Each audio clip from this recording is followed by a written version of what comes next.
What's up, everybody? Yep, it's TJ Hushmanzadeh, Plaxico Burst. I'm LaVar Arrington. This is Up on Game. Okay, let's talk USC football. They have now taken their second loss, a close one against Utah, but nonetheless a second loss for USC. Notre Dame being the first one to put a thumping on USC. But then now Utah pretty much dashing their opportunity to make the college playoff.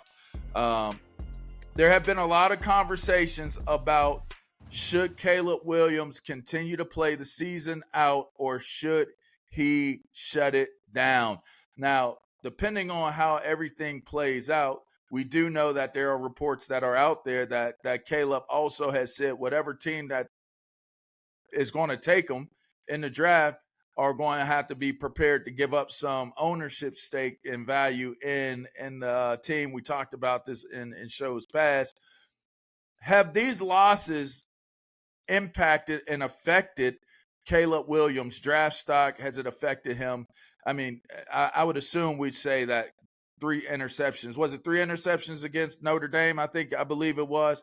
He might have lost the Heisman in that game, but if he didn't, he definitely didn't help his causes in the Utah game. We'll start with you, TJ. What you got? Me personally, I don't believe Caleb Williams should shut it down. If he can will USC to some victories towards the end of the season, he still has a chance to win the Heisman because they still have Oregon on their schedule, they have Washington on their schedule, and they have UCLA on their schedule. If he can play well in those games, he still has a chance to win the Heisman Trophy. Now, shutting it down for what? Now, if they're 5-3, 5-4, then okay, you can think about it. Playing a bowl game, absolutely not, because it's a meaningless bowl game. Which quarterback that we've seen in college football that hasn't had ebbs and flows? Like every game is not going to be a great game. That's just what it is. There's not one quarterback that played college football that didn't have bad games. And when Caleb has a bad game, it's like, oh, he plays well against the terrible teams, but he struggles against the good teams. Like Utah, they had a chance. They went down and scored, and then the defense gave it up. They went down and scored to take the lead against Utah, and the defense gave it up against a walk-on quarterback. A walk-on quarterback. And then Alex Grinch, and then he's the whipping boy, and it's just what it is. Utah runs a wheel route on USC. Alex Grinch has the nerve to say we weren't ready for that because we hadn't seen it on film. Oh, all you had to do, Alex Grinch, was watch film because they did it the week before against Cal. It just was an incomplete pass, but he was wide open. Like, how can you say that as a defensive coach? We didn't see that play on film, and they just had run it the week before. You really ain't watching film, bro. You over there robbing not only the university of this money, you robbing these kids of success because for you to say that, and social media is going to find the play, and they found the play, and it was the week before. So if I'm Caleb Williams, I continue to play because he still has a chance to win a high. He still needs to improve. He still needs to make himself a better player. But as far as playing in a bowl game and things of that nature, no. But I'm going to finish this regular season out for sure. Yeah, it's like I don't believe that one game will, suspend him from not being able to still make the Heisman Trophy. The Heisman Trophy is simply based off the best college football player in America, not off of one game or not off of the record of how well the team is doing. And it's like TJ said, I wouldn't shut it down for the rest of the season because he was sending a message to everybody basically saying, listen, I'm worried more about going to the NFL than finishing my college football season with my guys that I'm playing with. And I don't think that's a good move either. But as far as not playing in the bowl games, that's a whole totally different story. But you got to go out there and be able to finish off the rest of the season. I think if he goes out and gets a win like Oregon, and he's lights out for the rest of the season, then he goes back to being the number one candidate to win the Heisman Trophy. But right now, I don't think he will be the first two-time back-to-back Heisman Trophy since what Archie Griffin. But he has to finish the season strong, and I would just continue to play, man. Enjoy it while you can. And all of this talk about him getting stake in an NFL team, that's not going to happen. So his father, and everybody, they might as well just get that taste out of their mouth because the NFL and no owners are going to allow a, a, a rookie NFL player to come in and gain ownership stake in an NFL organization, and we don't even know if he's going to be a great pro yet. So, young man, finish your breakfast, finish the season, and go out and win another Heisman Trophy. Yeah, I tend to fall on the same side of you guys, but then, you start to think about if he's won the Heisman already, he's already being compared to the next coming of Patrick Mahomes. I almost feel like, is there a chance that he could actually hurt his draft stock by continuing to play at this point? Do you keep them in the dark? Like, I know the whole playing in a bowl game, that's become a trend, but I mean, I don't know. Like, we saw a couple guys. Didn't Nick Bosa kind of, once they lost, like, didn't Nick Yeah, Bosa kind of yeah. shut it down? And they said it was an injury. Maybe it really was. I don't know, but it looked like, he shut it down, like, for the season. I don't know, but it just makes me think with this whole NIL and getting paid money and having insurances, I'm sure, and different concessions that are being made for a player such as a Caleb Williams. I wonder, is for this new age athlete, is finishing out a season still as important? Is it as important to be that teammate to your team when you're a transfer portal guy? Like, what's your, I mean, I feel like, for me, I feel like you're destroying your legacy. One, if you're always transferring, let's just start there. I think the transfer portal should be for very specific purposes. If you ask me, I think sometimes you got to live I through some disagree of the with that. pain and I disagree drama. with that. Okay, I think. Okay, give me a second. Give me a second, then you can weigh in on it. I think that a guy that can push through and go through the ranks of maybe not starting immediately, but eventually getting in. You build bonds with the community. You build bonds with the fans. But if you're always transferring, I don't know that you get an opportunity to claim a home. Like, where's your home? Now, some cases where you can't get on the field, or you have a coaching change or something to that effect, I think that, you want to go closer to home because, a family member is sick or whatever it may be. I think the transfer portal has its purposes, but I don't know that there's a level of loyalty that's there for players in this day and age that would have been back when guys actually had to really, in a lot of ways, sticking in, stick with the school they were at the time that they were there. Go ahead. You No, can I weigh in mean, on we it. just, when I say we as athletes weren't as aware back when we played as the guys are now. We didn't have the same options though. I mean, we Yeah, could we had transfer, the but out you a were going to year, have to sit which out. was we Yeah. played under such And the school we had to played release you. under such archaic rules, bro. It's actually crazy when you think about it. If a coach can leave, why can't a player? And so that they can leave tomorrow and go coach the next day. Why would we have to have sit out a year? But to that point though, I'm Penn State for Yeah, life. but Like, my and that's squad the is thing my though. squad. You really love your school. Man, people don't give a damn Yes, about their school. That's what I'm saying.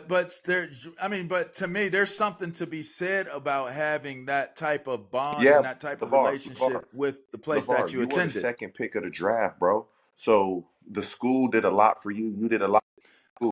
I had the school tattooed on my arm Right. my junior year of high school. How many people feel that way about their school that they don't get drafted? They feel they were wronged of opportunities. They don't feel that way. But we talking to Caleb Williams thing is he transferred because of his head coach. It was a better opportunity for him on the field. It made sense. He went and won a Heisman. It made sense. Now, maybe not so much this year. If this year happens last year, I don't, who knows? Who Dude, I knows mean, what it it's is? what I just said earlier. We didn't see that wheel route on tape. It that is such a damning statement. And now you just go watch SC's games defensively. Now it all makes sense. I don't know what he's doing. He ain't watching film. I don't know what he's doing. How you watch the film of the team they just played the week prior to see that wheel route where the back was wide open? And now it all makes sense. Yeah, getting back to this whole thing of schools and transferring and the portal, man. I go back and I agree with what Honey Badger, the Honey Badger, Tyrann Matthew. He had came out and said, this whole NIL transfer portal is preventing guys from really understanding what it means to work hard to gain a spot. And it taught him to work harder because he sat behind a Patrick Peterson and Mo Claiborne, and it made him work to actually get on the field. And now the players are like bailing on the team and jumping in this transfer portal to go to other schools because they don't like where they're at on the depth chart. Everybody wants like this immediate success, man. And it's not always that way. And I think that's one of the things from the younger kids now, this generation, is that they just want that. They want to be on TV. They want to be on ESPN. They want NIL money. They want all of these things, but they're not willing to put in the work. Just for instance, man, I was looking for great things from Andre Rison's son. He Flint obviously went down to Michigan State, and everybody's just really excited for his future to carry on his father's name. And so he doesn't start as a true freshman, and he transfers. He goes to like Kentucky or Western Kentucky, and he's still not on the football field. So that should tell you something about yourself first and foremost. It's not always about just, I just want to make this splash. It's immediate success. I'm not starting. I'm transferring to put myself in a better situation. It don't always work out that way. But what you say, LaVar? You was the second pick in the draft, and you sat behind Aaron. Aaron Collins my freshman year, and then I was behind Yeah, Aaron Gatton my sophomore yeah. year for 3 games. Man, I'm Yeah, talking about you come out as being the almost like the top player in the country in high school, and now yeah. you're talking about going to college and standing on the sideline. You watching, you like, nah, like what the hell going on? You know what I'm saying? I was just on the phone with TJ last night. I had him. I would have called you up too, Plex, but it was too late. It was probably like 11, 12 o'clock last night when I called you. But I had a conversation with my kid last night, who's a 3-4 star, athlete in the 24 class, I believe it is. He'll be a senior next year. So I might be 25. But yeah. So, and bruh, these kids these days, their image and their vision of what they are and who they are is not connected to It's very jaded. reality. It's very Like jaded. you walking, they're walking around. These young men are walking around like they're us. But I'm sitting there and I'm like, you can't walk around like you me if you ain't working like me. Like I know your perception is I'm with my dad. I know Uncle TJ and Uncle Plex, and I get to hang out with my brothers like Jesse and Micah, and I work out with them and stuff like that when they're around. But you're outside of that. I said, man, you got 24 hours in a day. He said, what are you doing in your 24 hours? I said, you take 7 hours. You got sleep. You take 4 or 5 hours. That's school. That's 12 hours right there. You got 12 more hours to go in the day. You take an hour for travel. You got two hours for practice. That's 3 hours right there. So now you're at 15 hours. So you got 8 hours, 9 hours left. You got 9 hours to work with. You come home, I give you 1 hour to get yourself together. do your homework. If homework goes a little longer, you got 2 hours on homework. All right. Now, at the end of the day, you eat your food, you get your homework done. I said, man, you're working with at least three hours minimum that are free time hours that you have.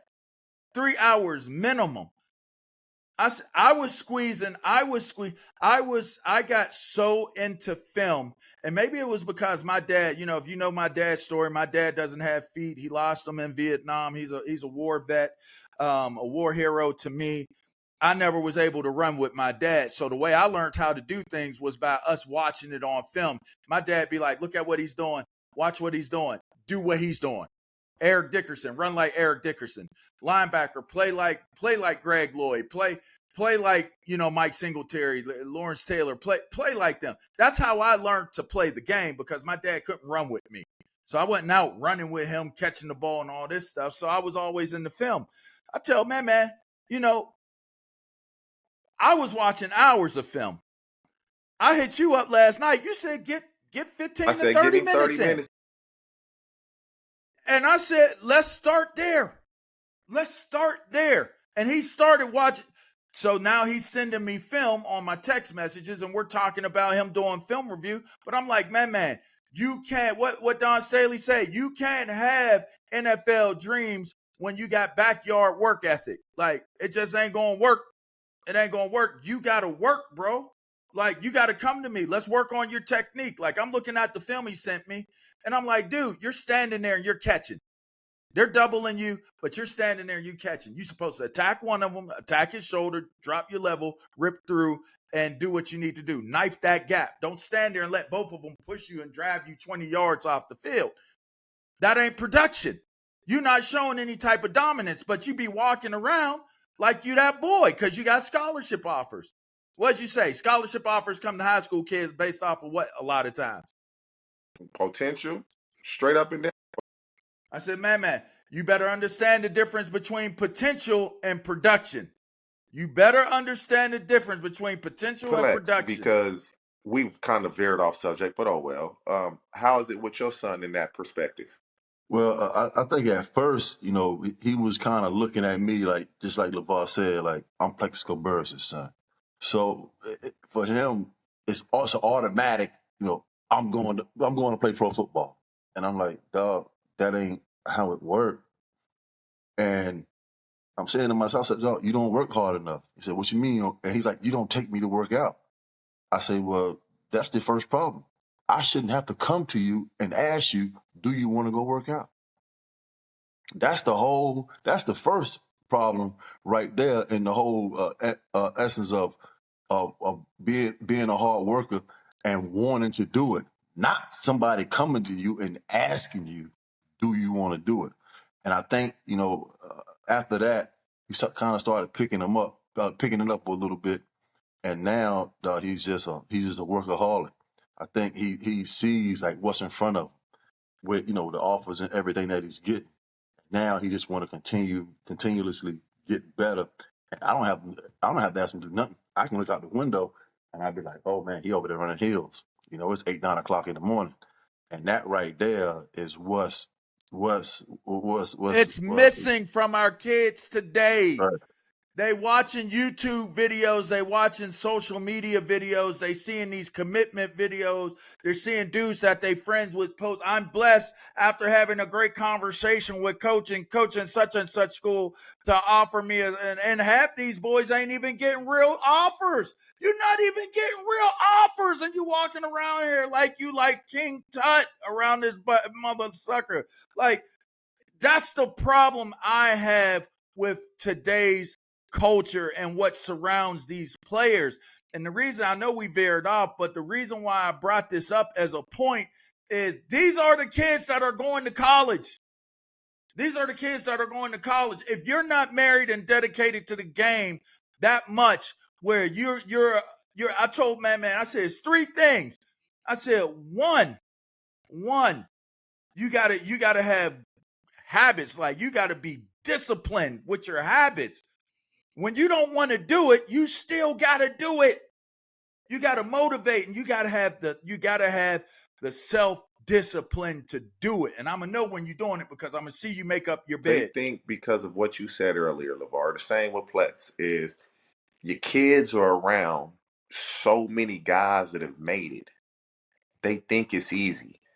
Well, you're supposed to belong. I want you to feel But like you belong. My son you, feels like he belongs you because he think knows y'all. it's easy But you because got to work. the NBA, it's about 450, 500 guys a year that play in the NBA.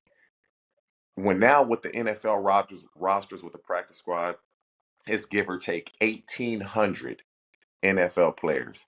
Bruh, you know how small that is? Like Slim. 500 players, Slim chance. 1,800 NFL players. That's such a small number. But the kids that have been around NFL players like ours, they think it's easy. And that shit is so, for us to play as long as we did, you know how rare that is? Man, I made it 7 years. I But was short. My no, career but was short. 7 years is rare. That's rare. Like I don't think like yeah, me and Plex played double digits, but that's rare to play as long as we played. And I think these kids don't realize that they think it's really easy because they're around it and they're familiar with it. Whereas the kid that isn't as familiar with it or has no familiarity with anybody that's made it at that level, they work so hard because they haven't seen it. This is where they're trying to go. And so they really put that work in. But these guys are really going into college and they're developing and they're turning into great football players. They're winning Heismans and stuff like that. And then now you get faced with a moment where it's like, okay, you got faced with a moment your coach left. You transferred to go be with your coach. No, I got no qualms against that That's whatsoever. understandable. That's understandable. I got no qualms against that. But what if he were to take the rest of this season off, citing, I don't have no chance to win the Heisman. I don't have no chance to win the national title. So I'm gonna just start preparing for the You can't, league right now, and I'm gonna that go one go from position, there. the quarterback position is a That's a bad look. position of leadership. You can't do that as a quarterback. If you're another position and you were, say you're Marvin Harrison Jr. and your team was where SC is, you could consider it. When you're the quarterback and that position is a leadership position, you absolutely cannot do it. Yeah, but moving forward for him, man, I don't think anything is going to hurt his draft status as far as him being the number one pick in the draft. I think that's locked up. But the Heisman, we'll see how that goes for the rest of the season. But as far as him still being the best player in college football, I mean, that's unanimous. They just haven't been able to win the games that they should be winning.